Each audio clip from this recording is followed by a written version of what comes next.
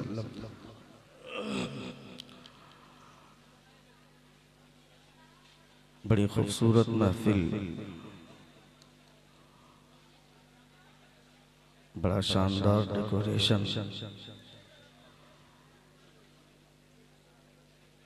बैठने का हसीन अंदाज,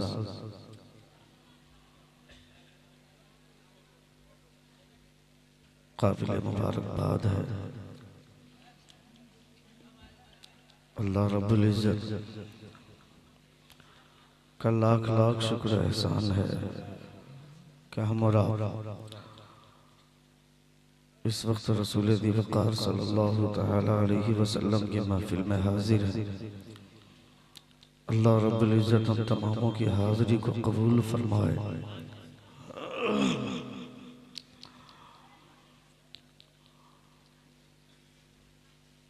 ख्वाजा गरीब नवाज कॉन्फ्रेंस में आप हजरात बैठकर कई जाविये से अपने आप को महजूज कर रहे हैं। उलमाए किराम के बयानात, सना खाने मुस्तफ़ा जान रहमत सल्लल्लाहु तआला अलैहि वसल्लम की नात खानी सब मुलाहिज़ा कर रहे हैं। और रात के जिस हिस्से में आप बैठे हुए हैं, इस हिस्से में वही लोग बैठते हैं जिनके पास जिगर होता है। अल्लाह रब्बुल इज़्ज़त आपके इस हौसले को सलामत रखे। हज़रतुल अल्लामा मौलाना गुलाम नबी साहब क़िबला मिसबाही मद्ददिल्लाहु नूरानी का खिताब आपने सुना। हज़रत मौलाना गुलाम रब्बानी साहब मुरादाबादी की गुफ्तगू हुई। उड़ीसा का वो कलंदर मोहतरम शाहनवाज हसन को आपने मुलाहिज़ा फरमाया। आवाज़ व अंदाज़, तरन्नुम और नगमगी के एतबार से अपनी अनोखी पहचान रखने वाली शख्सियत जिनको दुनिया मोहम्मद अली फैज़ी के नाम से जानती है, आपने उन्हें भी मुलाहिज़ा फरमाया। नक़ीबे हिंदुस्तान हज़रत मौलाना जमाल अख्तर साहब क़िबला फलामवी मद्ददिल्लाहु नूरानी की खूबसूरत निकाबत हो रही है। हज़रत मौलाना अली अकबर मिसबाही साहब, हज़रत मौलाना नूरुल हसन साहब क़िबला मिसबाही, ये तमाम तर उलमा मिंबर नूर पर जलवा बहार हैं। मदरसे के तलबा को आप देख रहे हैं। ये तलबा मुकम्मल तैयारी के साथ आपकी निगाहों के सामने हैं। अभी इन तमामों के सर पर दस्तार रखी जाएगी। रसूल दी वक़ार सल्लल्लाहु तआला अलैहि वसल्लम के मिंबर पर हर किसी को बैठने का हक नहीं होता है। वही लोग बैठते हैं जिसके सीने में मुस्तफ़ा जान रहमत का इल्म हुआ करता है। नबी कौनैन सल्लल्लाहु तआला अलैहि वसल्लम के इल्म की रोशनी से अपने सीने को जो मुनव्वर और तावनाक किया करता है, अल्लाह रब्बुल इज़्ज़त उसे इस काबिल बनाता है। मुस्तफ़ा जान रहमत सल्लल्लाहु तआला अलैहि वसल्लम के एहसानात और रसूल दी वक़ार सल्लल्लाहु तआला अलैहि वसल्लम के इनामात जब किसी पर बरसते हैं तो इस कदर झूम कर बरसते हैं कि आप उसका अंदाज़ा नहीं लगा सकते। मेरे सामने जो मजमा बैठा हुआ है, मैं एहसास कमतरी का शिकार हो जाऊं उससे पहले आप अपनी ज़बान, अपने अंदाज से ये एहसास बराबर कराएं कि मुझे ये कतई महसूस न हो कि मजमा कम है, मगर सुनने वालों के हौसले भी पस्त हो गए। अल्हम्दुलिल्लाह, मैंने जितना मुजफ्फरपुर के हवाले से और अतराफ मुजफ्फरपुर के हवाले से मैंने सुना है, उससे ज़्यादा कहीं देख रहा हूँ। रात के जिस हिस्से में आप बैठे हैं, इस हिस्से में तो जलसा दम तोड़ देता है, मगर आप इस वक्त अगर आप बैठे हैं तो इसका मतलब है कि आपको मुस्तफ़ा जान रहमत सल्लल्लाहु तआला अलैहि वसल्लम ने बैठाना पसंद फरमाया है। कुछ लोग अपनी ज़रूरत से जाते हैं, कुछ लोग मुस्तफ़ा जान रहमत सल्लल्लाहु तआला अलैहि वसल्लम की महफिल की हुर्मत और एहतराम को मलहूज़ रखते हुए बैठते हैं। तमाम के तमाम लोग मुबारकबादी के लायक हैं। अल्लाह रब्बुल इज़्ज़त सबको सलामत रखे। एक बार जोर से अपने दोनों हाथों को फिज़ा में लहरा कर कहें या रसूल अल्लाह, और एक बार कहें या हबीब अल्लाह। इतना मजमा बहुत है हमारी गुफ्तगू के लिए। मेरे भाई, हेलो हेलो साहब, व्हाट हैपेंड सर? अभी भी जिन लोगों को जाना है वो जा सकते हैं, मेरी जानिब से कोई शिकायत नहीं है। दौरान तकरीर कोई अगर उठता है तो ऐसा लगता है कि मेरी छाती पे पाँव रख करके जा रहा है। हर किसी को अपने सामने खूबसूरत मजमे की ज़रूरत होती है। हर किसी को ये एहसास होता है अगर शायरों के लिए एक अच्छा माहौल, एक अच्छी अंजुमन का इंतज़ार अगर शायरों की धड़कन को है तो फिर खतीब के पास भी धड़कनें होती हैं। वो भी चाहता है, खतीब भी चाहता है कि मेरे सामने मजमा खूबसूरत अंदाज में बैठा रहे। ये अलग बात है कि मेरे सामने 5 लोग भी बैठे रहेंगे तो हम बोलेंगे, मगर मजमा जितना खूबसूरत तरीके से बैठा रहेगा तबीयत उतनी लगेगी। हुजूर सैयदना शेख अब्दुल कादिर जिलानी गौसे आज़म रज़ियल्लाहु ताला अन्हु ने बगदाद में जब आपने दर्स का मामला को शुरू किया था, आपने जब दर्सगाह पहले दिन जब आप बैठे थे 2 से 3 लोग थे पढ़ने वाले, मगर जब हुजूर सैयदना शेख अब्दुल कादिर जिलानी पढ़ाने पर आए, जब आप बोलने लगे आपकी गुफ्तगू में वो असर सुनने के बाद 70 हज़ार का मजमा आपकी आंखों के सामने बैठने लगा, आपके सामने बैठने लगा। ये अलग बात है कि हमारे हौसले थोड़े से पस्त होते हैं, मगर जब हुजूर सैयदना शेख अब्दुल कादिर जिलानी गौसे आज़म रज़ियल्लाहु ताला अन्हु की उस तारीख को याद करते हैं, वो तारीख हमारे हौसले को बढ़ाती है। हम हुजूर गौसे आज़म सैयदना शेख अब्दुल कादिर जिलानी रज़ियल्लाहु ताला अन्हु जैसी असर वाली ज़बान नहीं रखते हैं तो क्या हुआ, हम उनके गुलाम हैं। हमारे हौसले इतने मजबूत होने चाहिए कि 5 का भी मजमा हो या 5000 का मजमा हो, दुनिया वाले सुने न सुने, खुदा और उसके प्यारे रसूल की गुफ्तगू खुद मुस्तफ़ा सुना करते हैं और आसमान के फरिश्ते भी सुना करते हैं। ये हुजूर की महफिल है, रसूल ज़ीवकार सल्लल्लाहु तआला अलैहि वसल्लम की महफिल को अल्लाह रब्बुल इज्जत इसकी हुर्मत बचाता है। रसूल ज़ीवकार सल्लल्लाहु तआला अलैहि वसल्लम की महफिलों के साथ खिलवाड़ अगर आप करेंगे तो ये आपकी कमजोरी की अलामत है। मगर जिन लोगों के दिलो दिमाग में मुस्तफ़ा जान रहमत सल्लल्लाहु तआला अलैहि वसल्लम की महफिल की हुर्मत होती है, ये तलबा जब आए थे मदरसे में इनका सीना मुकम्मल खाली था। जिस तरह से खेत में जब कोई अनाज नहीं बोया जाता है वो खेत खाली होती है, उसमें घास फूस कोई भी चीज उग जाया करती है, धतूरा भी उग जाया करता है, मगर जब उस घास की तरबियत अच्छी होती है उस खेत की, उस पर हल जोत कर उसमें दाने बोए जाते हैं, जैसा दाना बोया जाता है वैसा दरख्त निकल करके बाहर आता है। ये खाली सीना जब इनकी तरबियत हुई तो अल्हम्दुलिल्लाह अब ये सीना इस काबिल हुआ है कि लोग अब इसे देख करके सलाम करेंगे, लोग अब इसको देख करके मुसाफा करने की तमन्ना करेंगे, क्योंकि अब इनके सीने में मुस्तफ़ा जान रहमत सल्लल्लाहु तआला अलैहि वसल्लम का इल्म आ गया। रसूल ज़ीवकार सल्लल्लाहु तआला अलैहि वसल्लम ने नबी कौनैन सल्लल्लाहु तआला अलैहि वसल्लम ने जिस इल्म की शमा को रोशन फरमाया था, मदीने की टूटी चटाई पर बैठकर मुस्तफ़ा जान रहमत इरशाद फरमाते हैं, तलबुल इल्मी फरीदतुन अला कुल्ली मुस्लिमिन व मुस्लिमा, search for knowledge is necessary, is essential for every Muslim male and Muslim female. इल्म दीन हासिल करना हर मुसलमान मर्द और औरत पर फर्ज है। मुस्तफ़ा इरशाद फरमाते हैं, उतलुबुल इल्म वलो कान बिस्सीन, seek the knowledge even going to China, seek the knowledge even it be in China. Mustafa इरशाद फरमाते हैं, इल्म हासिल करो अगरचे तुम्हें चीन जाना पड़े, इल्म दीन हासिल करो अगरचे तुम्हें चीन की मसाफत झेलनी पड़े। पहली बात तो जिन लोगों ने इल्म को 2 हिस्सों में बांटा है, मैं उस तकसीम के खिलाफ हूँ। अगर कोई ये कहता है कि ये इल्म दीनी है, वो इल्म दुनियावी है, तो मैं इस तकसीम के खिलाफ हूँ। इल्म को इस हिसाब से बांटना चाहिए कि ये इल्म नाफे है, वो इल्म गैर नाफे है।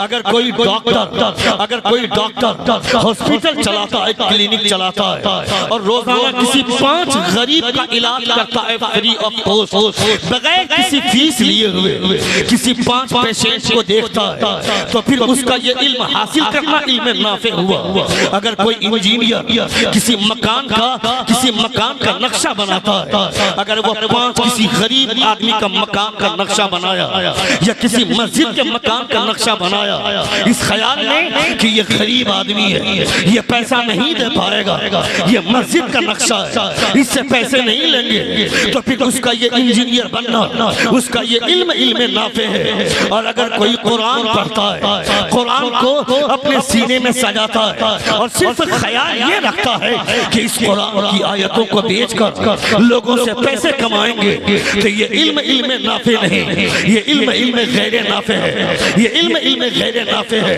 इल्म की तक़सीम इल्म नाफे और इल्म गैर नाफे के तौर पर होनी चाहिए। नबी कौनैन सल्लल्लाहु तआला अलैहि वसल्लम ने डॉक्टर बनाने से मना नहीं फरमाया, इंजीनियर बनाने से मना नहीं फरमाया। मुस्तफा जाने रहमत जंग में जा रहे हैं, अचानक एक खातून आती है जिसका नाम है अर्फ़ैदा सलमिया। नबी कौनैन की बारगाह में आती है, फरमाती है अल्लाह के रसूल मैं भी जंग में जाना चाहती हूँ। मुस्तफा फरमाते हैं तुम जंग में जाकर क्या करोगी? लोग जाकर तीर चलाएंगे, लोग जाकर तलवारें चलाएंगे, लोग जाकर नेज़े और भाले चलाएंगे, मगर तुम जाकर जंग में क्या करोगी? वो खातून बोलती है ए अल्लाह के रसूल जब मुजाहिदीन इस्लाम जख्मी हो जाएंगे, उन जख्मी शुदा हालत में जब वो परेशान हो जाएंगे तो हम उनकी मरहम पट्टी करेंगे, उनका इलाज करेंगे।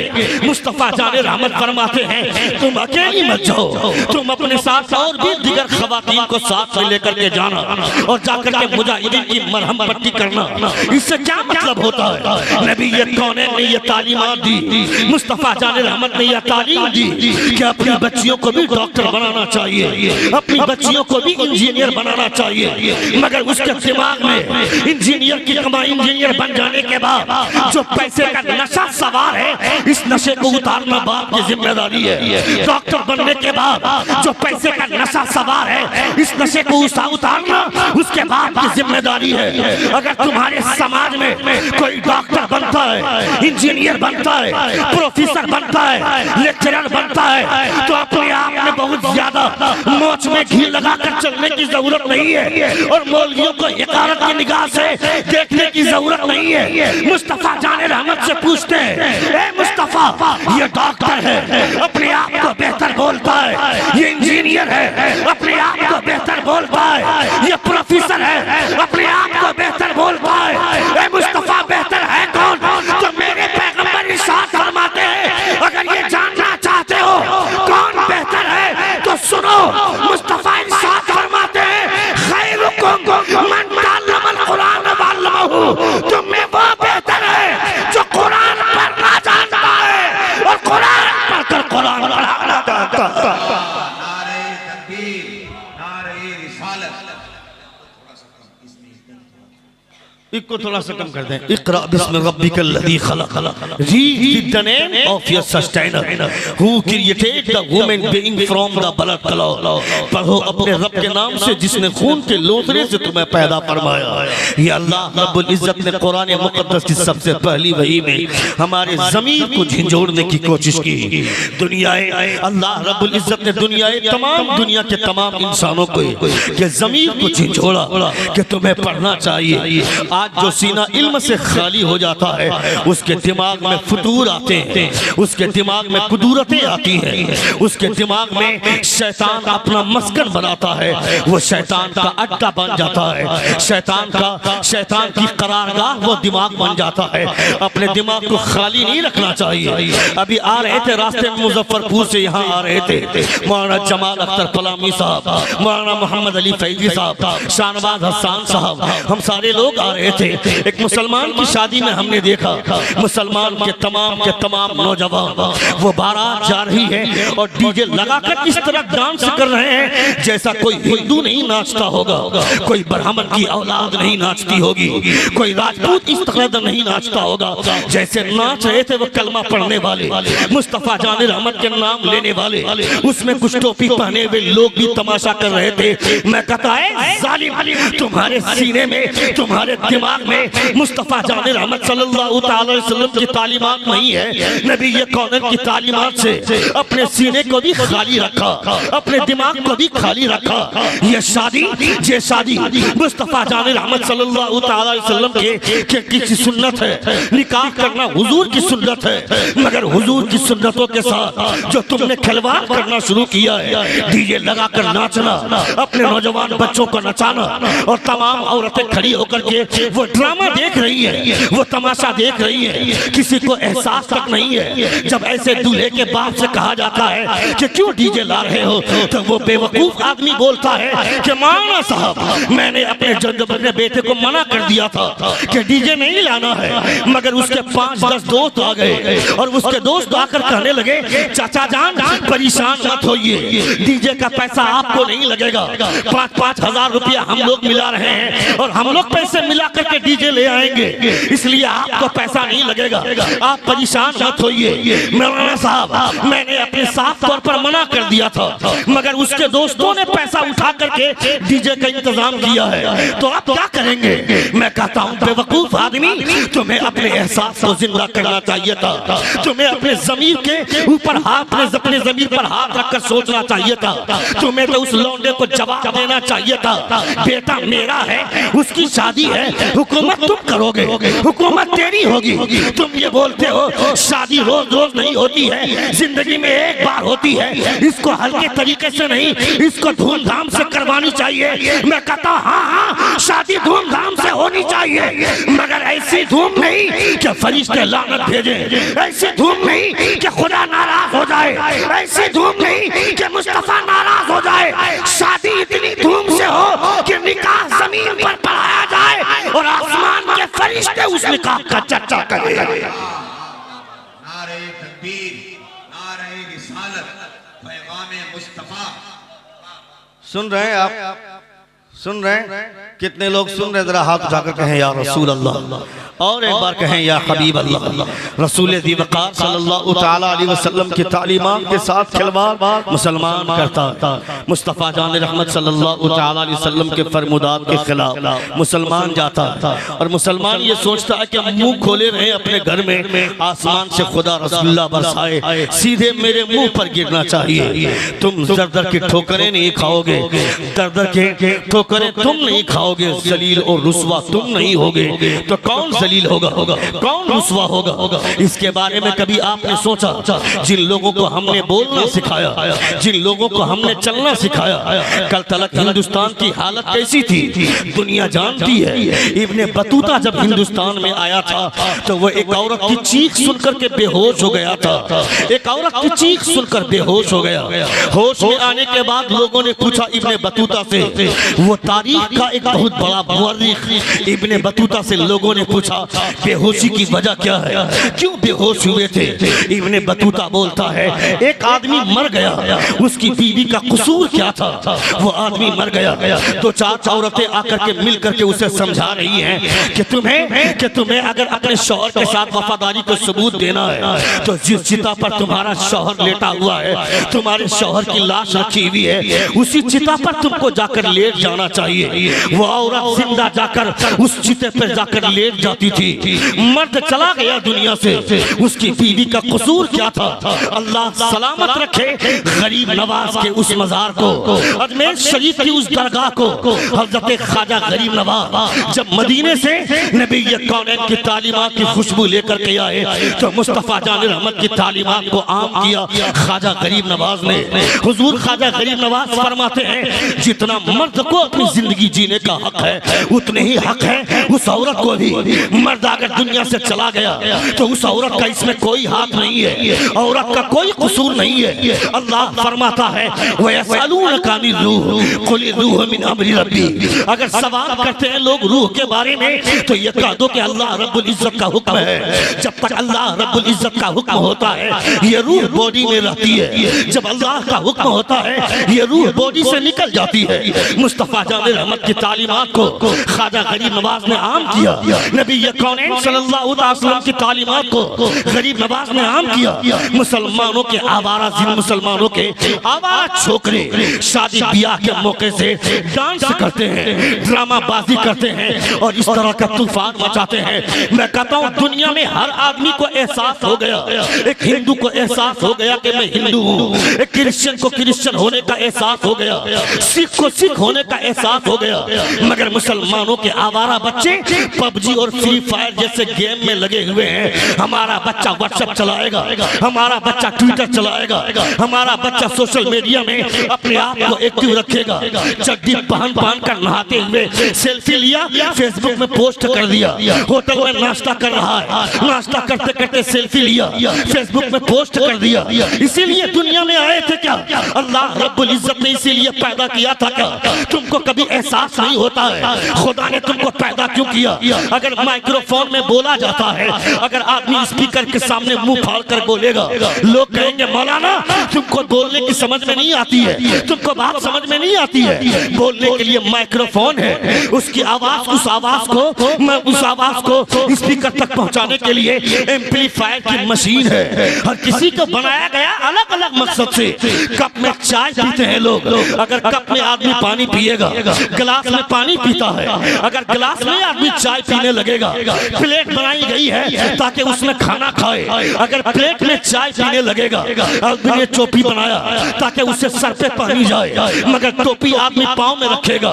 पाँव में चप्पल पहनने के लिए चप्पल बनाई गई है, अगर चप्पल को आदमी सर में रखेगा लोग कहेंगे मौलाना पागल हो गए हो। चप्पल को बनाया गया पाँव में पहनने के लिए, टोपी बनाई गई है सर में पहनने के लिए, माइक्रोफोन बोलने के लिए, प्लेट खाना खाने के लिए। हाँ हाँ तुम्हारी बात समझ में आती है। दुनिया की तमाम चीजें बनाई गई हैं, तुम्हें उसका मकसद समझ में आता है। प्लेट किस लिए बनी है, माइक्रोफोन किस लिए बना है, स्पीकर किस लिए बना है, चाकू किस लिए बना है, यह सब तुमको मालूम है। मगर खुदा ने तुम्हें किस लिए बनाया है इसके बारे में कौन जानेगा? ये तुम्हारी जरूरत की चीजें हैं। चलो खुदा से पूछते हैं तो अल्लाह फरमाता है वमा खलक़तुल जिन्ना वल इंसा इल्ला लियअबुदून। हमने इंसान और जिन्नात को अगर पैदा किया है तो सिर्फ अपनी इबादत के लिए पैदा किया है, सिर्फ अपनी इबादत के लिए।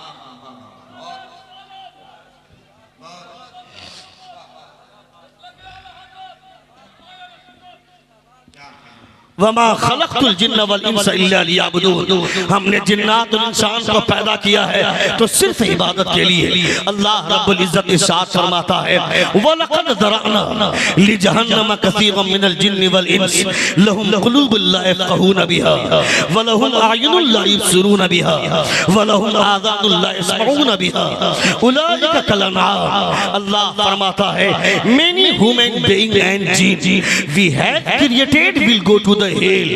They have hearts but they do not understand therewith. They have eyes but they do not see therewith. They have ears but they do not hear therewith. They are like a cattle.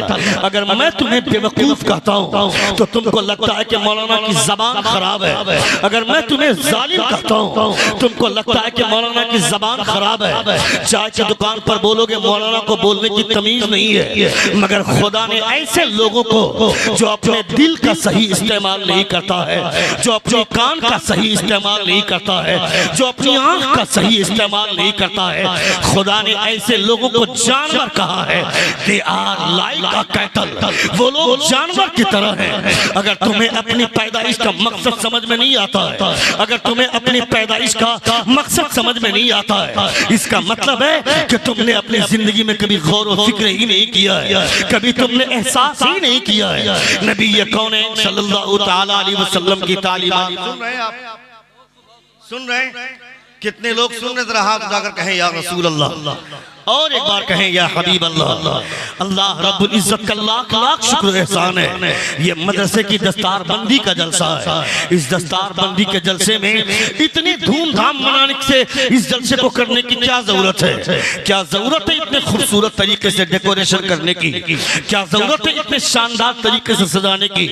इतने सारे उलमा को बुलाकर, इतने पैसे खर्च करके, इतने लोगों को बुला करके इतनी धूमधाम से हुजूर की महफिल महफिल सजाने का क्या मतलब है?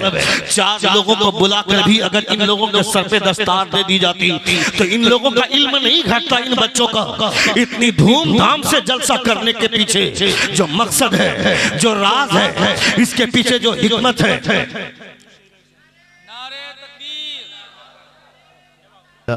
हुजूर शहजादे शेर बिहार तशरीफ ला रहे हैं। आप हजरात देख रहे हैं हजरत के रुख ज़ेबा का दीदार फरमा रहे हैं। अल्लाह रब्बुल इज़्ज़त ऐसे बुजुर्ग सिफत शख्सियतों को अल्लाह रब्बुल इज़्ज़त सलामत रखे हमारे और आपके दरमियान में। तावीज़ की सूरत में अल्लाह रब्बुल इज़्ज़त हम तमामों के बीच में ऐसी शख्सियतों को सलामत रखे। अभी कुछ ही देर बाद हुजूर पीर तरीक़त रहबर राह शरीयत शहज़ादे बिरादर ताजुश शरिया हज़रतुल अल्लामा मौलाना इमरान रज़ा खान साहब क़िबला उर्फ़ सुन्नानी मियाँ भी तशरीफ़ लाने वाले हैं।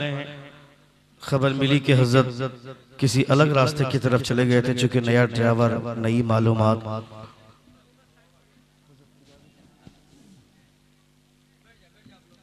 तशरीफ़ रखें आप हज़रात। अभी थोड़ी देर के बाद हज़रत भी तशरीफ़ लाने वाले हैं। मदरसे के तलबा मुकम्मल तैयारी के साथ बैठे हुए हैं। अल्लाह रब्बुल इज़्ज़त का बेपनाह शुक्र एहसान है कि हम लोग इस वक्त मुस्तफ़ा जान रहमत सल्लल्लाहु ताला अलैहि वसल्लम की महफिल में हाजिर हैं। नबी कौनैन सल्लल्लाहु ताला अलैहि वसल्लम की महफिल में बैठना हर किसी के मुक़द्दर में नहीं होता है, हर किसी को नसीब नहीं होता है। वही लोग नबी कौनैन सल्लल्लाहु ताला अलैहि वसल्लम की महफिलों में बैठते हैं जिनको नबी कौनैन सल्लल्लाहु ताला अलैहि वसल्लम बैठाना पसंद फरमाते हैं। रसूल ज़िबकार सल्लल्लाहु ताला अलैहि वसल्लम की महफिल है। इस महफिल में आप बैठे हुए हैं, बैठकर अपने उलमा के चेहरे को देख रहे हैं, फ़कीर की गुफ्तगू मुलाहिदा फरमा रहे हैं, नबी कौनैन सल्लल्लाहु ताला अलैहि वसल्लम की तालीमात सुन रहे हैं। एकदम बिल्कुल इत्मीनान का माहौल बनाएं। कोई ज़रूरी नहीं है कि बहुत ज़्यादा हंगामा आराई होगी तभी लगेगा कि मेरी तकरीर कामयाब हुई, चूँकि स्टेज का अब एक अलग बाजार बन चुका है, एक अलग माहौल बन गया है। किसी भी शायर को या किसी खतीब को तब तक नहीं लगता है कि मेरी तकरीर कामयाब हुई है जब तक 5-10 नारे नहीं लग जाते हैं तकरीर के दरमियान में। वो हंगामा आराई का माहौल चूंकि बना हुआ है, इसलिए लोग इसी से लगाव रखते हैं, इसी की तमन्ना करते हैं। मगर कभी कभी अगर कुछ लोग संजीदा लबो लहजे में सुनने वाले लोग मिल जाते हैं तो आदमी तबीयत के साथ सुनाना चाहता है। रसूल ज़िबकार सल्लल्लाहु अलैहि वसल्लम की बातें सुननी चाहिए। मुस्तफ़ा जान रहमत सल्लल्लाहु ताला अलैहि वसल्लम की तालीमात अगर मुसलमान नहीं सुनेगा तो कोई बरहमन की औलाद की चीजें ये नहीं है।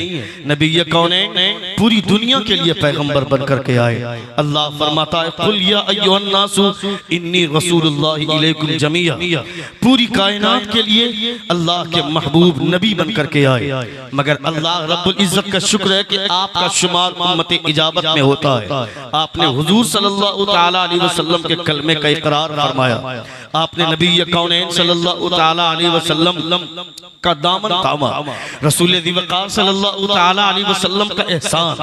अल्लाह रब्बुल इज़्ज़त का शुक्रिया अदा करें कि खुदा ने आपको मुस्तफ़ा का दामन अता फरमाया, मुस्तफ़ा की गुलामी अता फरमाई, मुस्तफ़ा का कलमा में असर हुआ। कौन सा तीर मारा था हमारे बाप ने, कौन सा बड़ा कारनामा अंजाम दिया था कभी हमारे बाप ने। कभी ये सोचे तन्हाई में, कभी अकेले में बैठकर ये एहसास करे हमारे बाप दादा ने कोई तो अच्छा काम किया होगा जिसकी वजह से अल्लाह रब्बुल इज़्ज़त ने मुझे मुस्तफ़ा का दामन अता फरमाया, मुस्तफ़ा की गुलामी अता फरमाई, मुस्तफ़ा का कलमा में असर हुआ। खुदा चाहता तो किसी ऐसे घर में भी पैदा कर देता जहाँ के लोग जानवर का पेशाब पीते हैं। खुदा ऐसे घर में भी पैदा कर देता जहाँ लोग जानवर की लीद पी खाते हैं। खुदा ऐसे घर में भी चाहता तो पैदा कर देता जहाँ के लोग मुस्तफ़ा जान रहमत का नाम सुनते हैं तो चिढ़ते हैं। मगर अल्लाह रब्बुल इज़्ज़त का शुक्र है कि खुदा ने ऐसे घर में पैदा फरमाया जहाँ के लोग मुस्तफ़ा का नाम लेते हैं या सुनते हैं तो अपने अंगूठे को बोसा देकर के आंखों से लगाते हैं कि ये नाम मेरे मुस्तफ़ा जान रहमत का है, मेरे हुजूर का नाम है। अल्लाह रब्बुल इज़्ज़त का लाख लाख शुक्र एहसान। कभी तो तन्हाई में ये सोचे कि मेरे बाप ने कौन सा बड़ा हाथ मारा था कि मुझे मुस्तफ़ा का दामन मिला, मुझे मुस्तफ़ा का कलमा मिला, मुझे मुस्तफा की गुलामी मुयस्सर हुई। किसने सोचा था कि मैं मुसलमान के घर में पैदा होऊंगा, मुझे मुस्तफा की गुलामी मिल जाएगी, मुझे मुस्तफा का दामन मिल जाएगा, मुझे मुस्तफा का कलमा मुयस्सर हो जाएगा। ये न मैंने सोचा था, न ये मेरे बाप ने सोचा था, बल्कि कोहे तूर पर जब हजरत मूसा अलैहिस्सलातु व तस्लीम ने अल्लाह रब्बुल इज्जत से फरमाया था, ऐ परवरदिगारा, मैं जब तौरात को पढ़ता हूँ, मैंने तौरात में एक उम्मत का तज़किरा पढ़ा है, मुझे वो उम्मत बड़ी अच्छी लगती है। ऐ परवरदिगारा, अरे भाई इधर देखो ना यार, व्हाट मैन यार, उधर क्या तकरीर मैं कर रहा हूँ, खिताब मैं कर रहा हूँ, बार बार पीछे मुड़कर देख रहे हो। हजरत आएंगे तो कहां जाएंगे? अजब हाल है। सामने 100 लोग 200 लोग वहां भीड़ जमा किए हुए हैं, लगता आएंगे तो हजरत को खा जाएंगे ये लोग नोच नोच कर। इस्तकबाल करने के लिए 5-10 लोग काफी,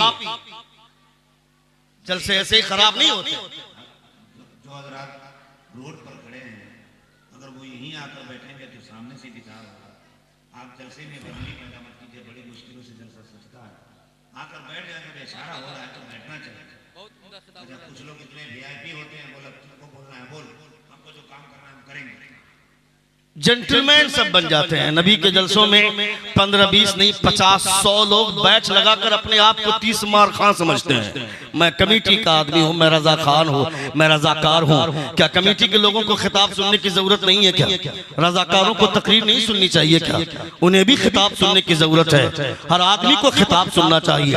हजरत शेख सिद्दी सिख्ती रज़ियल्लाहु ताला अन्हु के एक ही मुरीद और एक ही खलीफा हजरत जुनैद बगदादी रज़ियल्लाहु ताला अन्हु हैं, जिन्होंने पूरी जिंदगी ये ठान रखा था कि मैं तकरीर नहीं करूंगा।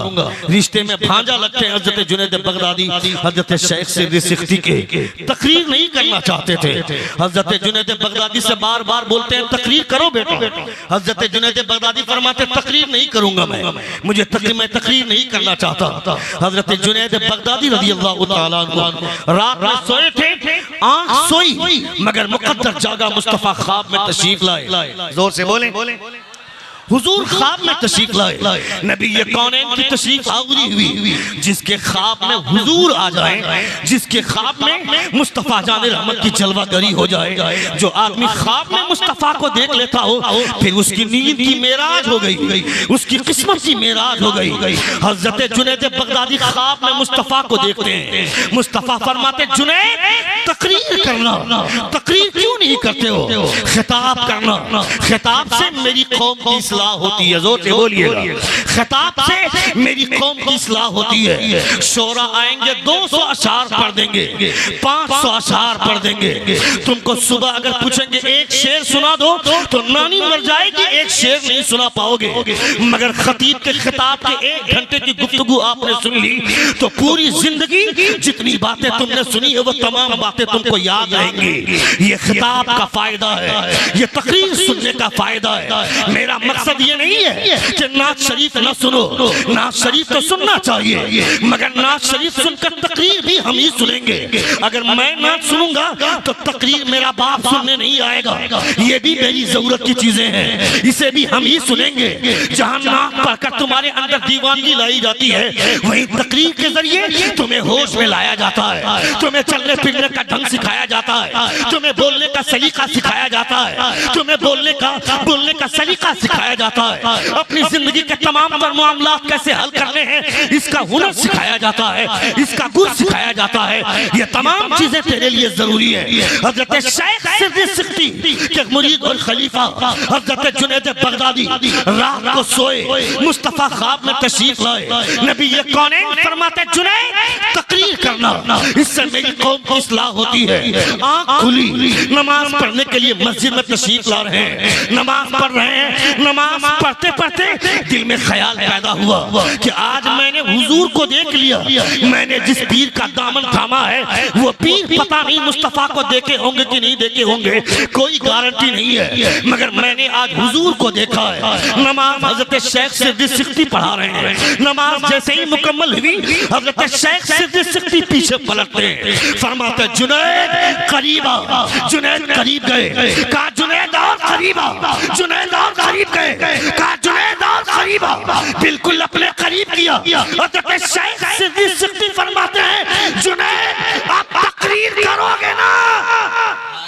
से बोलिए, जोर से बोलिए, जोर से बोलिए। कहा जुनैद अब तकरीर करोगे ना? कहा हजरत मतलब समझ में नहीं आया। कहा अब तकरीर करोगे ना? कहा क्या बात है?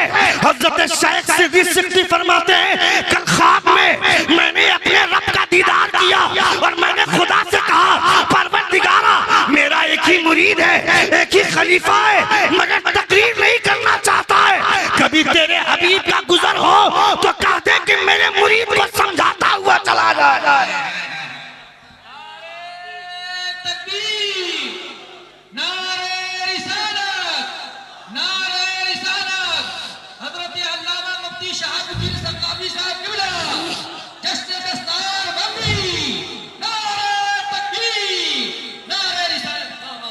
हज़रत जुनैद बगदादी रज़ियल्लाहु ताला अन्हु इरशाद फरमाते हैं हुजूर मैंने आज ख्वाब में मुस्तफ़ा को देखा है।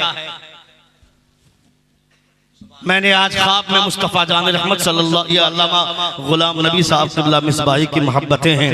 आपको नहीं समझ में आ रही हैं, आपको भी समझना चाहिए। तकरीर की नज़ाकतों को समझना चाहिए। आदमी क्यों अपने बच्चों को पढ़ाएगा बुखारी शरीफ तक?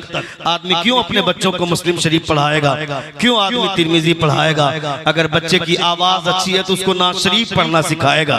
लोगों के दिमाग में ये बात बैठ गई है, नाज शरीफ पढ़ोगे तो लोग हवा में उड़ा कर पैसे देंगे, मगर एक खतीब बैठकर मुस्तफ़ा की हदीस पढ़ता है तो किसी को एक रुपया जेब से निकालने की तौफीक नहीं होती है। क्यों आदमी अपने बच्चे को बुखारी शरीफ पढ़ाएगा? क्यों नहीं अपने बच्चे को जाहिल ही रखेंगे? मेरा बेटा 4 साल की उम्र का है, मैं उसको पूछता हूँ क्या बनोगे, खतीब बनोगे या शायर बनोगे? वो मेरा बेवकूफ बेटा बोलता है कि अब्बू जान मैं शायर बनूंगा। मैंने कहा क्यों शायर बनोगे?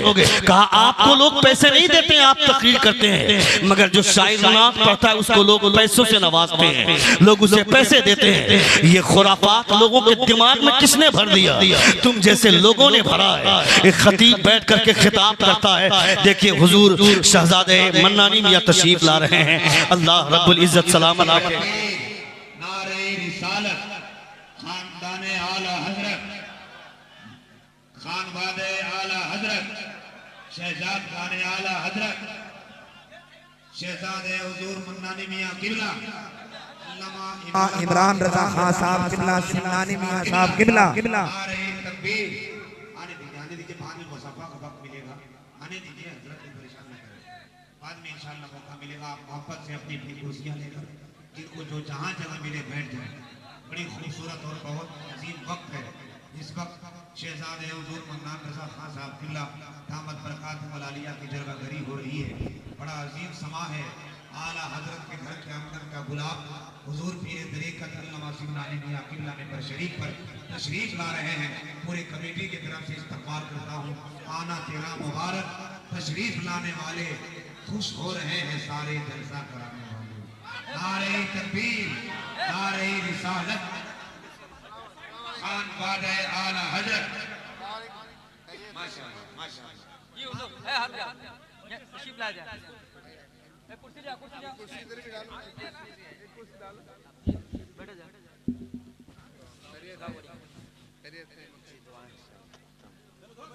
चलो बैठ जाओ, ये कुर्सी नहीं जी बोला जाए। माशाअल्लाह बहुत अच्छी गुफ्तगू हो रही है।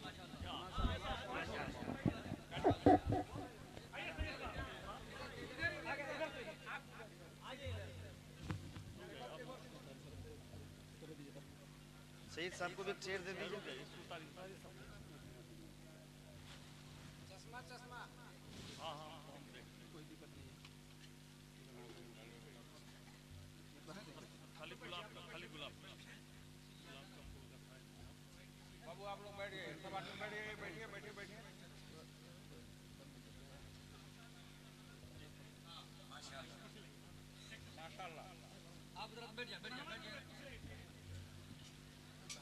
बैठ जाएं जो लोग खड़े हैं भैया, आप तो बैठ जाओ, इनका इंतजार है, बैठ जाएं, कुर्सियां खाली हैं, आगे बैठ जाएं।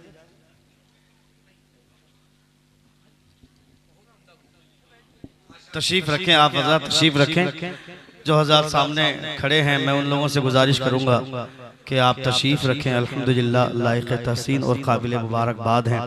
जितनी मशक्क़तें उठाते हुए हज़रत तशरीफ ला रहे हैं वो उसका दर्द क्या है, वो परेशानियां क्या है, वो हजरत से ज्यादा बेहतर तरीके से कौन समझ सकता है। कई बार ऐसा लगा कि हजरत नहीं पहुंच पाएंगे, कई बार जलसे वालों ने भी ये महसूस किया, खुद जिम्मेदार लोगों ने ये महसूस किया कि पता नहीं हजरत पहुंच पाएंगे कि नहीं पहुंच पाएंगे। मगर हजरत ने जब रखते सफर बांध लिया तो उस वक्त तक सलाम नहीं होता जब तक हजरत नहीं पहुंच पा जाते। जोर से बोलिए सुभान अल्लाह। हजरत को भेजना था, हजरत को पहुंचाना था। हुजूर सैयदना गौसे आजम रदी अल्लाह तआला अन्हु की महफिल है, ख्वाजा गरीब नवाज की महफिल है। हुजूर आला हजरत के इस लाल को देखें, इस शहजादे को देखें और तसव्वुर करें जब इनके चेहरे की नूरानियत का ये आलम है तो हुजूर आला हजरत के चेहरे की नूरानियत का आलम क्या होगा, हुजूर आला हजरत के चेहरे का आलम क्या होगा। लायक तहसीन और काबिल मुबारकबाद है आप लोग, जो लोग बरेली को आंख दिखाते हैं उन्हें इस बात का एहसास होना चाहिए 150 साल तक मेहनत करें बरेली वाले और इतनी जल्दी पकोड़े तुम खाना चाहो, इतनी जल्दी बिरयानी तुम खाना चाहो, ये तसव्वुर भी मत करना, ये एहसास भी मत करना जब तक हुजूर ताजुश शरीया हुजूर आला हजरत के गुलाम रहेंगे, वो तुम जैसे लोगों की पैरवी नहीं करेंगे। अल्हम्दुलिल्लाह हम सब हुजूर आला हजरत के चाहने वाले हैं। जोर से एक बार हाथों को लहरा कर कहें या रसूल अल्लाह, और एक बार कहें या हबीब अल्लाह।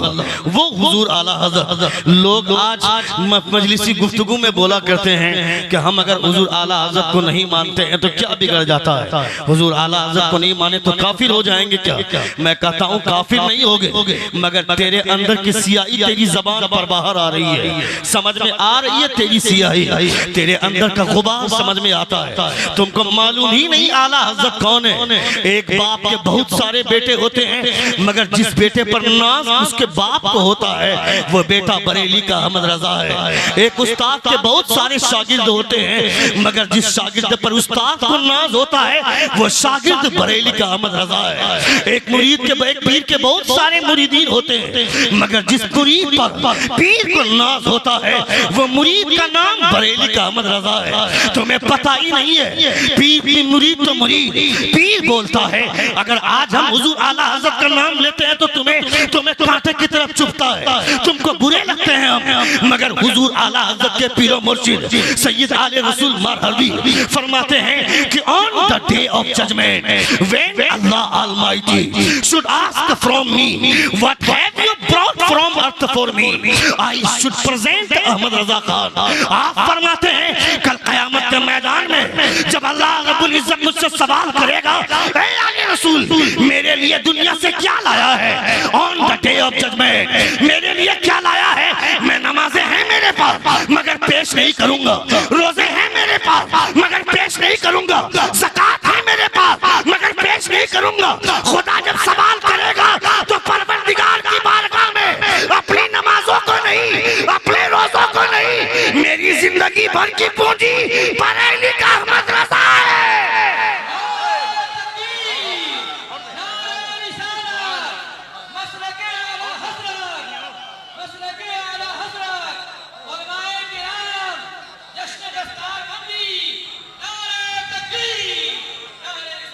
On the day of judgment, when Allah Almighty should ask from me, what have you brought from earth for me? I should present Ahmad Raza Khan. मैं बरेली का अहमद रजा पेश करूंगा। इतना बड़ा कलेजा, इतना बड़ा जिगर अगर हुजूर सैयद आले रसूल मरहबी पेश कर रहे हैं और ये बता रहे हैं दुनिया वालों को कि मेरे पास नबी कौनैन सल्लल्लाहु अलैहि वसल्लम का खून है मगर मेरे अंदर खून की गर्मी नहीं, मेरे अंदर हरारत इस बात की है कि मेरा मुरीद बरेली का अहमद रजा है, मेरा खादिम बरेली का अहमद रजा है। तुम्हें पता ही नहीं हुजूर आला हजरत कौन है, हुजूर आला हजरत की शख्सियत कैसी है। मैं कहता हूँ जालिमों देख सिमरानी मियाँ के चेहरे को, जब इनके चेहरे से इतना नूर फूट रहा है तो बरेली का अहमद रजा के चेहरे की नूरानियत का आलम क्या होगा। बरेली के अहमद रजा के चेहरे की नूरानियत का आलम क्या होगा? हुजूर ताजुश शरिया किसी दूसरे पीर के ताल्लुक से, किसी दूसरी शख्सियत के ताल्लुक से 2 महीना 3 महीने तक पोस्टर निकाल कर जगह जगह पे ऐलान करवाया जाता है, हर तरफ पोस्टर छपवाया जाता है, हर तरफ टेम्पू और रिक्शा में ऐलान करवाया जाता है, मगर इतनी भीड़ 2 महीने के प्रचार के बाद भी इकट्ठी नहीं होती थी जितनी भीड़ ताजुश शरिया बगैर किसी ऐलान के किसी इलाके में पहुंच जाते थे, दीवानों की भीड़ इकट्ठी हो जाती थी। ये हुजूर ताजुश शरिया की मकबूलियत है, ये हुजूर ताजुश शरिया की मकबूलियत है। जब ताजुश शरिया की मकबूलियत का ये आलम है तो बरेली के ताजदार की मकबूलियत का आलम क्या होगा? जब उनके गदा भर देते हैं शाहाने जमाना की झोली, मोहताज का जब ये आलम है, मुख्तार का आलम क्या होगा? मगर तुम्हारे पास इन सब चीजों को जानने के लिए तुम्हारे पास टाइम कहाँ है? तुम अपने बुजुर्गों को पढ़ो, तुम अपने बुजुर्गों की तारीख पढ़ो, तुम्हारे पास इतना टाइम कहाँ है?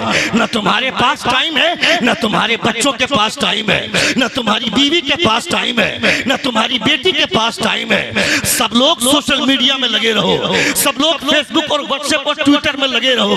दुनिया में क्या हो रहा है ये तुमको मालूम है? पूरी दुनिया तुम्हें बर्बाद करना चाहती है, मारना चाहती है, पूरी दुनिया तुम्हारे पीछे लगी हुई है, हर कोई तुम्हारी मौत का तमाशा देखना चाहता है।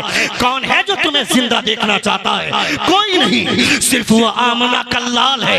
हजरत आयशा फरमाती है मुस्तफा कमरे से कभी अंदर जा रहे हैं, कभी बाहर निकल रहे हैं, कभी अंदर जा रहे हैं, कभी बाहर निकल रहे हैं। आयशा सवाल करती है मुस्तफा ये क्या हो रहा है? कभी अंदर जा रहे हैं, कभी बाहर आ रहे हैं। मुस्तफा फरमाते आयशा आसमान का बादल देख रही हो? कहा हाँ या रसूलुल्लाह देख रही हो। कहा तुम्हें क्या लगता है क्या आसमान का बादल बारिश के कतरे गिराएगा? नबी ये कौनन की बीवी फरमाती है हाँ या रसूलुल्लाह बादल तो आता ही इसलिए है कि बारिश के कतरे लाए। नबी ये कौनन फरमाते आयशा जब कौमे आद पर अजाब आया था, कौमे समूद पर अजाब आया था, उस वक्त ऐसे ही आसमान पे बादल मंडलाया था। उन लोगों ने सोचा था कि बारिश आएगी, मगर हुआ क्या था? पत्थरों की बारिश हुई, आग की बारिश हुई। मैं सोचता हूँ कहीं खुदा मेरी कौम को भी तबाह न कर दे, मेरी कौम पर भी कोई अजाब नाजिल न हो जाए। देख बेवकूफ लोगों, तुम मस्जिद से निकल कर भी पूछते हो धोनी का स्कोर क्या हुआ, मोहम्मद कैफ ने कितना स्कोर किया, मोहम्मद शमी ने कितना विकेट लिया, ज़हीर खान ने कितना विकेट लिया। कौन है ज़हीर खान, कौन है मोहम्मद कैफ, कौन है वो धोनी, कौन है वो ज़हीर खान, कौन है वो शामी? ये लोग तुम्हारा नाम तक नहीं जानते, मगर मदीने में जो सरकार लेटे हुए हैं तुम उन्हें याद करो न करो, 24 घंटे मुस्तफा तुम्हें याद किया करते हैं, 24 घंटे मुस्तफा सोचते हैं तो तुम्हारे बारे में सोचा करते हैं। या रसूल अल्लाह, या रसूल अल्लाह, या गौस, या रसूल अल्लाह। 24 घंटे मुस्तफा तुम्हारे बारे में सोचा करते हैं।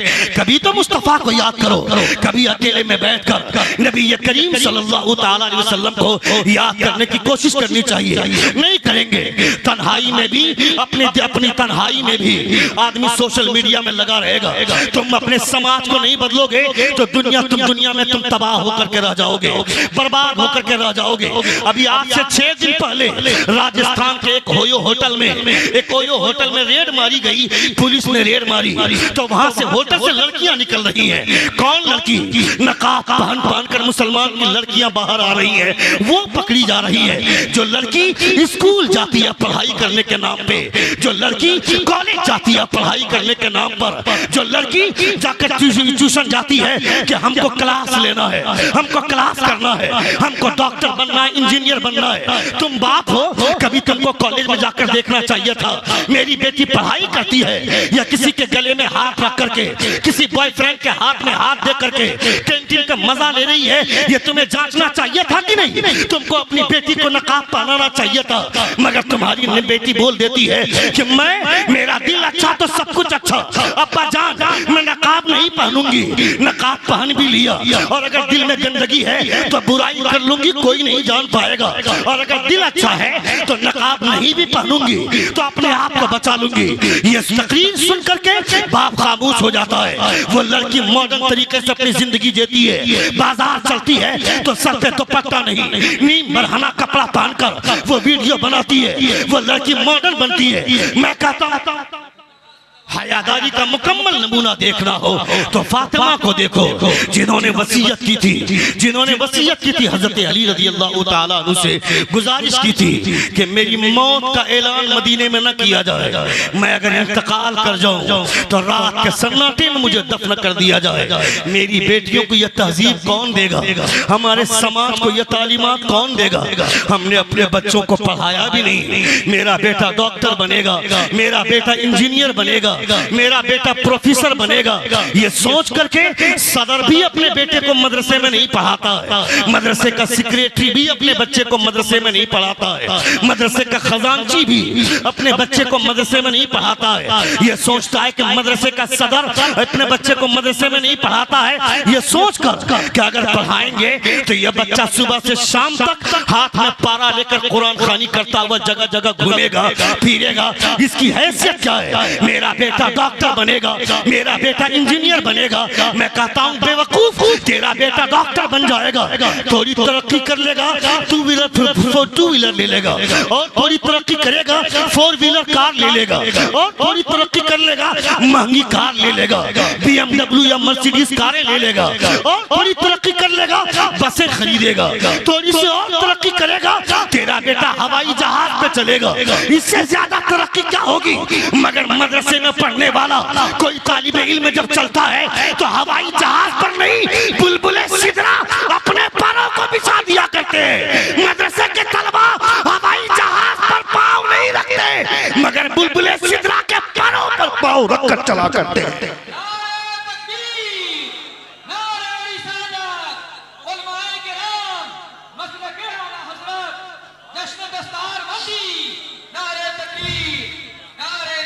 तुम्हें अपने बच्चों को पढ़ाना चाहिए, अपने बच्चों को डॉक्टर बनाने से पहले उसे दीन की तालीमात देनी चाहिए। तुम अपने बच्चों को पढ़ाओगे नहीं, लिखाओगे नहीं तो तुम्हारा बेटा सियासत की दुनिया में भी अगर आना चाहेगा तो कैसे आएगा?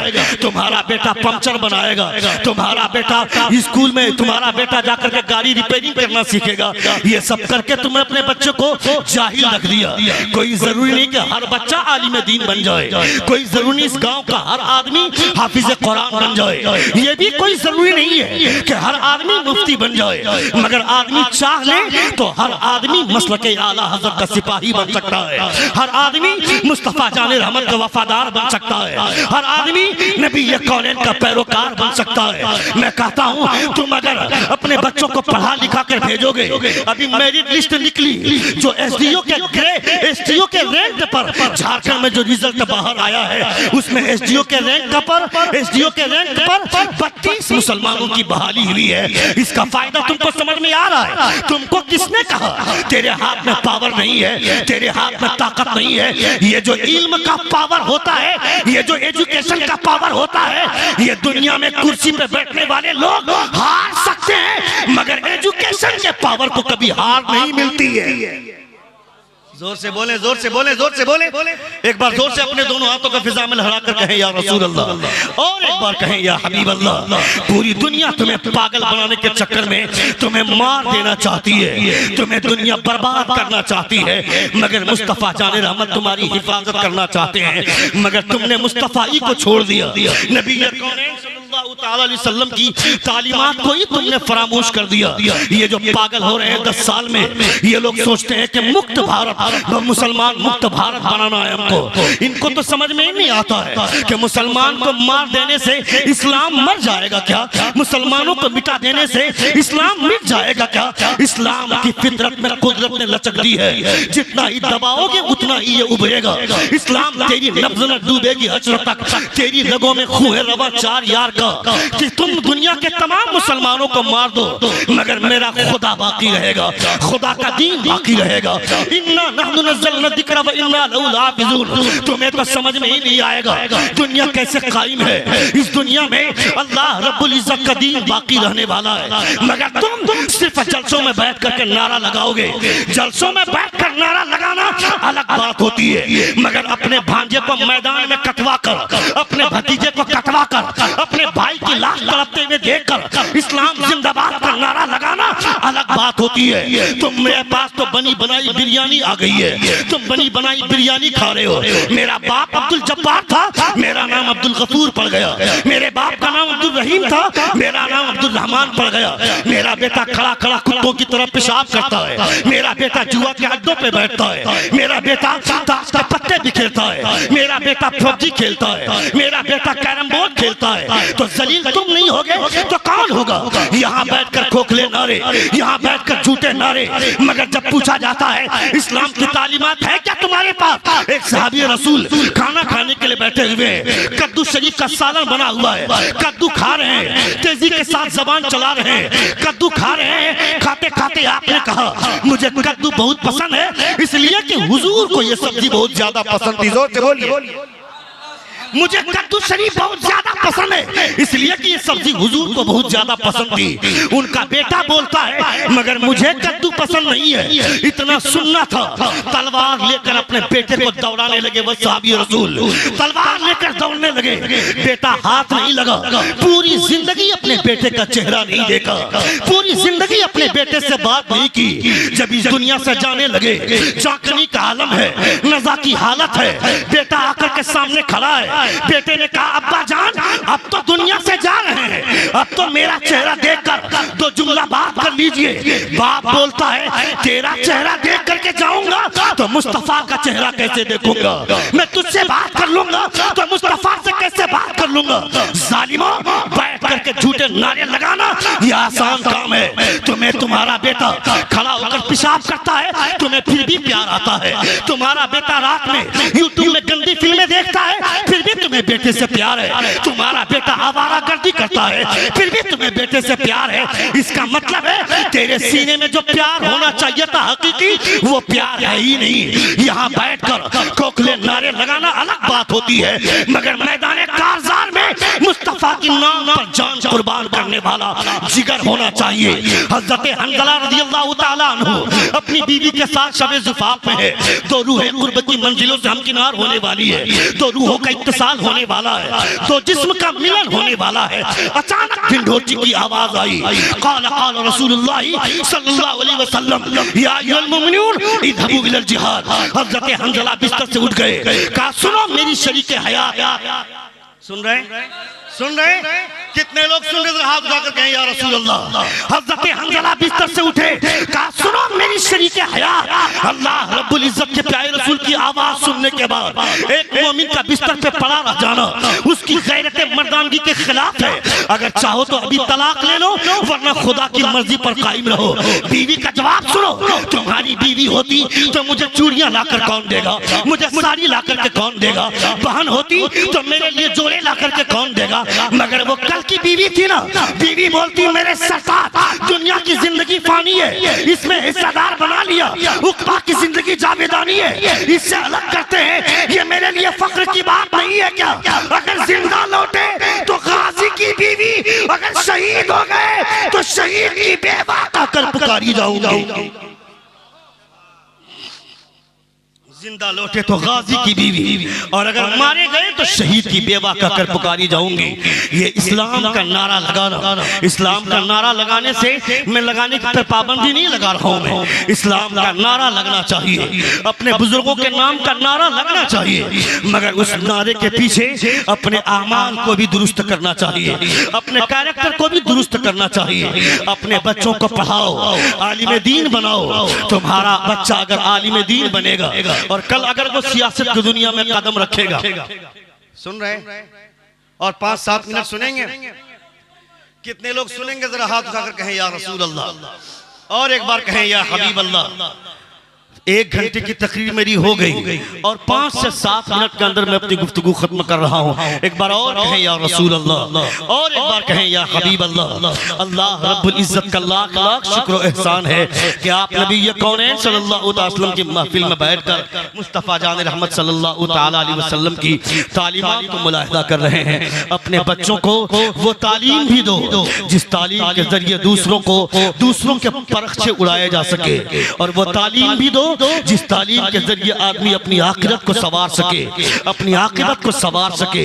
हमारे उलमा, मैं अपने उलमा से कहना चाहता हूँ, हमारे उलमा को भी सियासत के मैदान में कदम रखना चाहिए। जब कोई मौलवी या कोई आलिम सियासत की दुनिया में आता है, राजनीति की दुनिया में आता है, तो तुम्हारे जैसे लोग बोलते हैं मौलवियों को क्या जरूरत है राजनीति करने की, मौलवियों को क्या जरूरत है सियासत में कदम रखने की।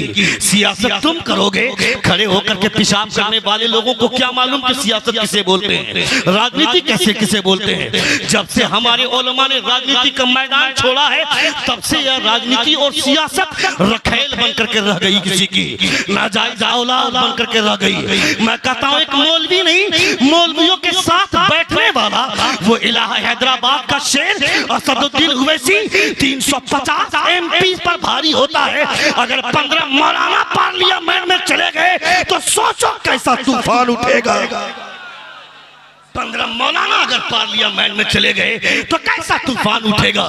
ये तो बेवकूफ लोग हैं। आज की तारीख में जो सबसे बड़ा चोर वो सबसे बड़ा नेता, जो सबसे बड़ा डकैत वो सबसे बड़ा नेता, जो सबसे बड़ा आवारा वो सबसे बड़ा नेता, जो सबसे बड़ा अय्याश वो सबसे बड़ा नेता। बात बात पर ये लोग बोलते हैं हिंदुस्तान छोड़कर चले जाओ, भारत छोड़कर चले जाओ। तेरे बाप का हिंदुस्तान है क्या? तेरे बाप का भारत है क्या? हम भारत छोड़ देंगे? भारत का आर्टिकल 5 ये बोलता है, कॉन्स्टिट्यूशन ऑफ इंडिया का, भारत का संविधान, उसका भाग नंबर 5 बोलता है, आर्टिकल 5 ये बोलता है, at the commencement of this constitution every person who has domicile in this territory of India, whose parents was born in this territory of India, whose parents was born in this territory of India, they are the citizen of India। Bharat का संविधान बोलता है जो यहाँ पैदा हुआ, जिसका बाप यहाँ पैदा हुआ, जिसका दादा यहाँ पैदा हुआ, वो भारत का बाइज्जत शहरी है, वो भारत का नागरिक है। मैं कहता हूँ मैं तो पैदा हुआ ही, मेरा बाप तो पैदा हुआ ही, मगर पूरी दुनिया का बाप हज़रत आदम जब जन्नत से जमीन पर उतारे गए थे तो सबसे पहला कदम जिस धरती पर पड़ा था वो धरती भारत की धरती है।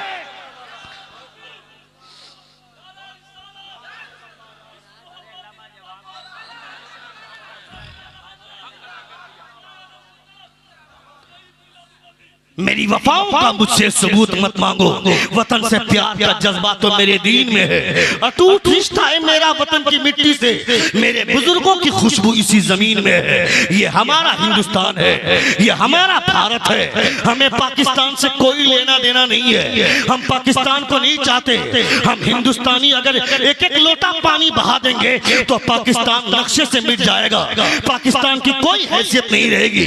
हम क्यों पाकिस्तान के पीछे भागेंगे? हम तो हिंदुस्तान के पीछे भागते हैं इसलिए कि गरीब नवाज हिंदुस्तान में रहते हैं, ख्वाजा गरीब नवाज हिंदुस्तान में, मोइनुद्दीन अजमेरी हिंदुस्तान में, ख्वाजा कुतुबुद्दीन बख्तियार काकी हिंदुस्तान में, निजामुद्दीन इलाही हिंदुस्तान में, मखदूम अशरफ जहांगीर सिमनानी हिंदुस्तान में, हुजूर आला हजरत हिंदुस्तान में। हम हिंदुस्तान से इसलिए नहीं प्यार करते कि यहाँ पे ताजमहल है, यहाँ लाल किला है, यहाँ कुतुब मीनार है, बल्कि हिंदुस्तान से प्यार इसलिए करते हैं कि मदीने वाले सरकार फरमाते हैं मैं रहता हूँ मदीने में, मगर हिंदुस्तान से मुझे ठंडी हवाएं मिला करती है। ये मदीने वाले सरकार फरमाते हैं। अल्लाह रब्बुल इज्जत सलामत रखे शहजादे बरादर ताजु शरिया हज़रतुल अल्लामा मौलाना इमरान रज़ा खान उर्फ सिमनानी मियां, अल्लाह रब्बुल इज्जत ने जिन अखलाक से नवाजा है, बहुत सारे मशाइखीन को हम देखते हैं जो पहचानते तक नहीं है। 1 घंटे 2 घंटे बात करने के बाद भी, मुलाकात के बाद ऐसी गुमनामी वाली फीलिंग पेश करते हैं जैसे कि कभी मुलाकात ही नहीं हुई है। मगर हुजूर सिमनानी मियां के अखलाक का ये आलम है कि 100, 50, 20 साल के बाद भी, 15 साल के बाद बाद भी 5 साल के बाद भी मुलाकात हो तो खैरियत पूछते हैं, खाना खाया कि नहीं पूछते हैं, नाश्ता किया कि नहीं पूछते हैं। ये पूछना इसका मतलब है कि जब इनके अखलाक का ये आलम है तो आला हज़रत के अखलाक का आलम क्या होगा। जिनका अखलाक इतना शानदार होगा वो पीर झूठा हो ही नहीं सकता है। जोर से बोलिए, जोर से बोलिए, जोर से बोलिए। मदीने की टूटी चटाई पर बैठकर जिन मुस्तफा ने इल्म की शमा को रोशन किया था, उसी मुस्तफा ने अखलाक की किरणें भी फैलाई थी, अखलाक की खुशबुएं भी बांटी थी। मेरे मुस्तफा ने सिर्फ इल्म नहीं बांटा है, मुस्तफा ने अखलाक को भी तकसीम किया है। जिस शेख के पास इल्म की भी दौलत हो, अखलाक की भी दौलत हो, उस शेख के करीब आ जाना, उस शेख के पास आ जाना और अपने आप को कुर्बान कर देना। यह तसव्वुर करना कि यह अखलाक इनका बताता है कि इनके इरादत हमको सही मिल रही है, हमें इनकी बैत मिल रही है। ये अल्लाह रब्बुल इज्जत का शुक्र एहसान है, अल्लाह रब्बुल इज्जत का लाख लाख शुक्र एहसान है कि अपने माथे की निगाहों से आप हुजूर सिमनानी मियाँ के रुखे ज़ेबा का दीदार कर रहे थे। कुछ दिन पहले हजरत का एक्सीडेंट हुआ था तो ऐसा लग रहा था पूरे हिंदुस्तान में एक सन्नाटा छा गया। अल्लाह अल्लाह, जिनसे हम लोग मिलते हैं, बड़े बड़े शेख के पास जाते हैं, पहचान तक नहीं है, खैरियत पूछने वाले सिमनानी मियाँ हैं, हालत का जायजा लेने वाले सिमनानी मियाँ हैं। जब भी मिलते हैं चेहरे पे मुस्कुराहट, चेहरे पे तबस्सुम। जो यहाँ तुम्हें नहीं पहचानता है क़यामत में क्या पहचानेगा। और ये पीर तुम्हें यहाँ पहचान रहा है, इसका मतलब है क़यामत में भी तुम्हें पहचान लेंगे।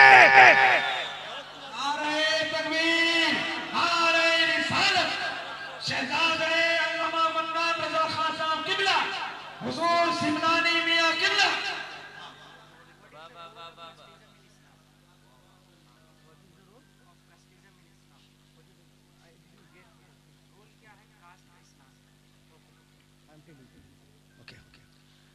एक बार जोर से कहें या रसूल अल्लाह, और एक बार कहें या हबीब अल्लाह। अल्लाह रब्बुल इज्जत का लाख लाख शुक्र एहसान है कि नबी ये कौन सल्लल्लाहु तआला अलैहि वसल्लम की महफिल में बैठे हैं। अभी आप भाई साहब ने पूछा कि कास्ट का रोल क्या है इस्लाम में। इस्लाम में जो बिरादरी है, इस्लाम में जो कास्ट है, इस कास्ट का कोई वैल्यू नहीं है, इस कास्ट की कोई अहमियत नहीं है। कुरान मुकद्दस की आयत कहती है इन्न अक्रमकुम इंदल्लाहि अत्काकुम। अगर तुम इस बुनियाद पर अपने आप को बेहतर समझते हो कि मेरा रंग गोरा है, उसको हकीर समझते हो कि उसका रंग काला है, मैं शेख हूँ, वो पठान है, वो खान है, वो अंसारी है, वो जुलाहा है, वो सैयद है। नबी कौनैन सल्लल्लाहु तआला अलैहि वसल्लम के खानदान के अलावा नबी कौनैन सल्लल्लाहु तआला अलैहि वसल्लम को जो नस्बियत मिली है, मुस्तफ़ा जान रहमत सल्लल्लाहु अलैहि वसल्लम की औलादों को जो सियादत का मकाम मिला है, ये मकाम सबसे अफजल है, ये मकाम सबसे ऊंचा है। मगर नबी कौनैन सल्लल्लाहु अलैहि वसल्लम फरमाते हैं कुल्लुकुम बनी आदम व आदम मिन तुराब। तुम में का हर आदमी आदम की औलाद है और आदम मिट्टी से पैदा किए गए हैं। जब मिट्टी से पैदा किए गए इसका मतलब है बहुत ज्यादा अकड़ने की जरूरत नहीं है, बहुत ज्यादा अपने आप में गुरूर करने की जरूरत नहीं है। कॉन्स्टिट्यूशन ऑफ इंडिया भी यही बोलता है, भारत का संविधान भी यही बोलता है। मैं तो कभी कभी हैरत में पड़ जाता हूँ, वो डॉक्टर भीमराव अंबेडकर जो खुद दलित परिवार से बिलोंग करता है मगर इतनी अच्छी सोच कैसे रखता है, इतनी अच्छी बात कैसे बोलता है। वो डॉक्टर भीमराव अंबेडकर बोलता है कॉन्स्टिट्यूशन ऑफ इंडिया का आर्टिकल 14 ये बोलता है the state shall not discriminate against any citizen only on ground of religion, race, caste, sex, place of birth और एनी ऑफ देम। ये भारत का संविधान बोलता है कि कौन मर्द है, कौन औरत है, कौन किस खानदान से ताल्लुक रखता है, इससे कोई मतलब नहीं है। भारत के संविधान की नजर में एक डीएम के बेटे को जितना पावर है उतना ही पावर एक हल जोतने वाले मजदूर के बेटे का है। एक व्यक्ति के बेटे को जितना पावर है उतना ही पावर रिक्शा चलाने वाले आदमी का बेटा है, उतना ही पावर टोटो चलाने वाले का बेटा है, उसको भी उतना ही पावर है। मैं कहता हूँ भारत का कॉन्स्टिट्यूशन, भारत के संविधान का आर्टिकल 15 ये बोलता है, आर्टिकल 15 ये बोलता है the state shall not deny any person equality before the law और equal protection of the law within the territory of India. Bharat का संविधान बोलता है भारत की नजर में सब एक हैं, भारत की नजर में सब बराबर हैं। इसका मतलब है डॉक्टर भीमराव अंबेडकर ने जरूर आमना के लाल का कैरेक्टर पढ़ा होगा, मुस्तफा जाने रहमत का संविधान पढ़ा होगा। मुस्तफा का संविधान इस बात की अहमियत बताते हुए नबी ये कौनैन ये बताते हैं तुम में का हर आदमी बराबरी का दर्जा रखता है, चाहे वो कोई भी हो। इसका एहसास अल्लामा इकबाल फरमाते हैं कि आ गया है लड़ाई में अगर वक्त नमाज किबला रूहों के ज़मीं बोझ सभी कौमें हिजाज एक ही सफ में खड़े हो गए महमूद आयात, न कोई बंदा रहा न कोई बंदा नवाज।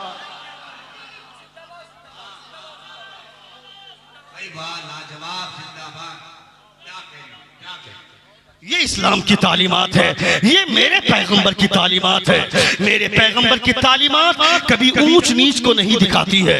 मेरे पैगंबर की तालीमात ये एहसास दिलाती है कि तुम आदम की औलाद हो, आदम की औलाद होने की हैसियत से तुम सब बराबर हो, मगर खुदा के करीब होने के लिए, अल्लाह रब्बुल इज्जत का कुर्ब पाने के लिए इन्न अकरमकुम इंदल्लाहि अतकाकुम, जिसके सीने में तकवा जिसमें याद पे होगा, जिसके सीने में तकवा जिस क्वालिटी का होगा उसी एतबार से अल्लाह रब्बुल इज्जत की मकबूलियत मिलेगी, अल्लाह रब्बुल इज्जत का कुर्ब हासिल होगा।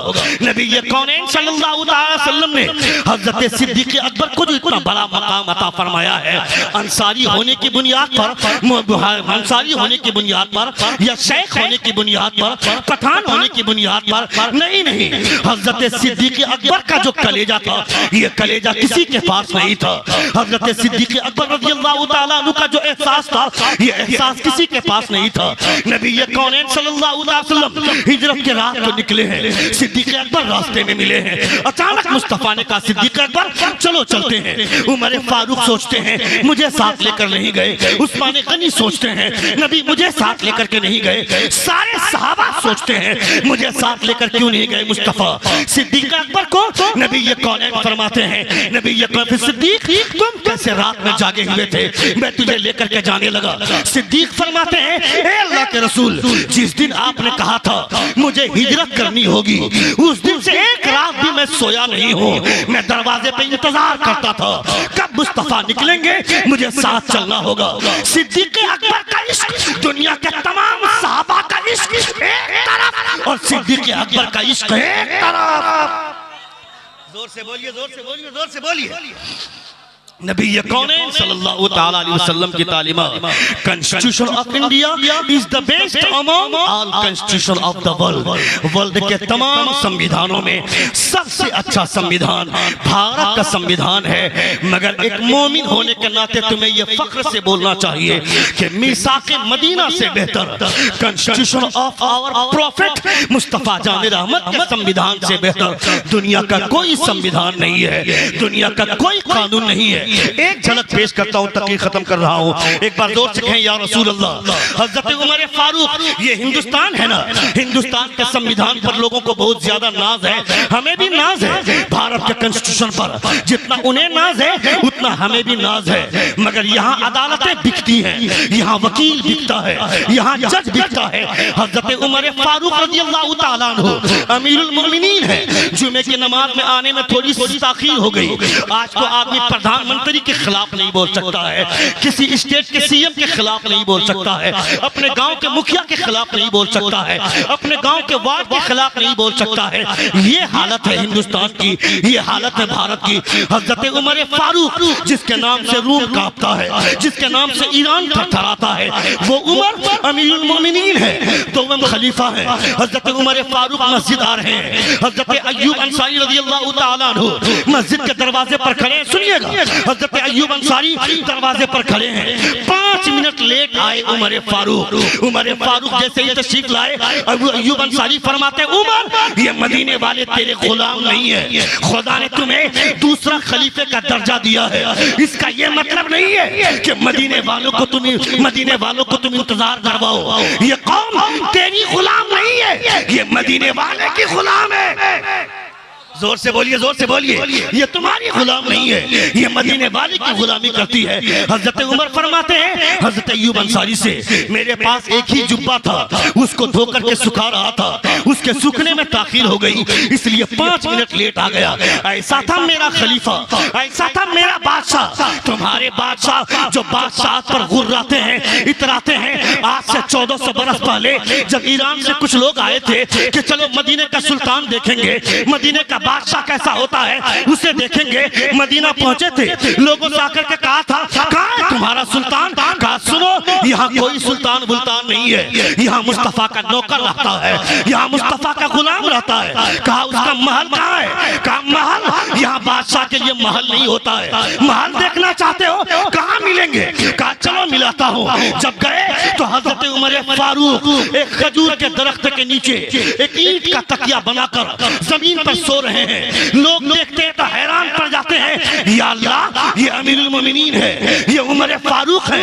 कहा तुम्हारे बादशाह के इतने दुश्मन है, इसे सूखी जमीन पर नींद कैसे आ गई? उमर फारूक के मानने वाले मदीने वाले लोग बोलते हैं तुम्हारा बादशाह गरीबों पर जुल्म करता है तो महलों में भी नींद नहीं आती है, मगर मेरा बादशाह बकरियों और कुत्तों और शेरों में भी इंसाफ करता है तो खुदा सूखी जमीन पर भी चैन की नींद अता फरमा देता है। ऐसा सुल्तान हमारा, ऐसा बादशाह हमारा। या माशरल जिन्नि वल इंसी इन इस्ततातुम अन तनफुदू मिन अख्तारिस समावाति वल अर्दि फनफुदू ला तनफुदून इल्ला बिसुल्तान। ए जिन्नातुल इंसान की गिरोह, कहां भागोगे, कहां जाओगे? जमीन के जिस गोशे में जाओगे सुल्तान तेरा परवरदिगार है, बादशाह तेरा खुदा है। अल्लाह रब्बुल इज्जत का शुक्र एहसान आपने सुना, मैंने कहा अल्लाह रब्बुल इज्जत की बारगाह में दुआ है कि खुदा हम तमामों को नबी कौनैन की तालीमात पे अमल करने की तौफीक अता फरमाए। हमारे बोलने में या आपके सुनने में कोई गलती हुई हो, सभी हजरात हमारे साथ मिलकर बाबा से बुलंद तौबा इस्तग़फ़ार पढ़े। अस्तग़फ़िरुल्लाह रब्बी मिन कुल्लि ज़ंबिन व अतूबु इलैहि। जोर से कलमे शहादत पढ़िए, अशहदु अल्ला इलाहा इल्लल्लाह व अशहदु अन्ना मुहम्मदन अब्दुहु व रसूलुहु। अस्सलामु अलैकुम व रहमतुल्लाहि व बरकातुहू।